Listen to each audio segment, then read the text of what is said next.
John Adams, his grandfather had what I'd call kind of like a juke joint when Adams was a kid, and Duke Ellington was one of the performers who came through.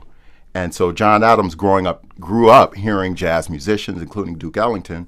And so when I heard his violin concerto in Atlanta with the Atlanta Symphony last year, it struck me that the first two notes that the violinist played was a minor third, the interval of a minor third, in the same rhythm that Duke Ellington's Harlem begins.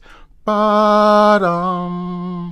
And that's what Adams uses with the violin. So we're going to listen to a little of Duke Ellington's Harlem by the New York Philharmonic, and then John Adams? That's right. Wynton Marsalis is playing the trumpet part, and then Robert McDuffie, a Georgian, is playing the violin part. Oh, well, there's always got to be a Georgian in this, right?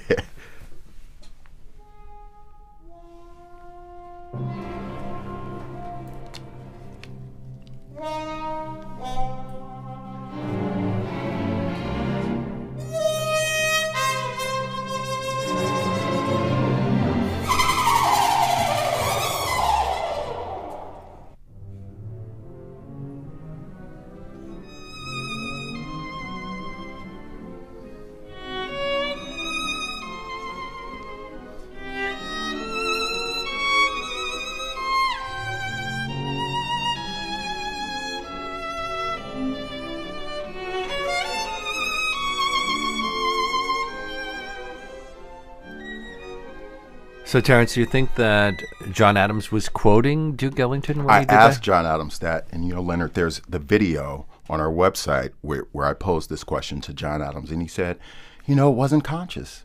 But perhaps, I grew up hearing Duke Ellington, and I love Duke Ellington. So, sometimes these things aren't conscious, but they are a part of our landscape. And that's what this show is about, showing music that expresses all of these human emotions, whether it's here in America, overseas.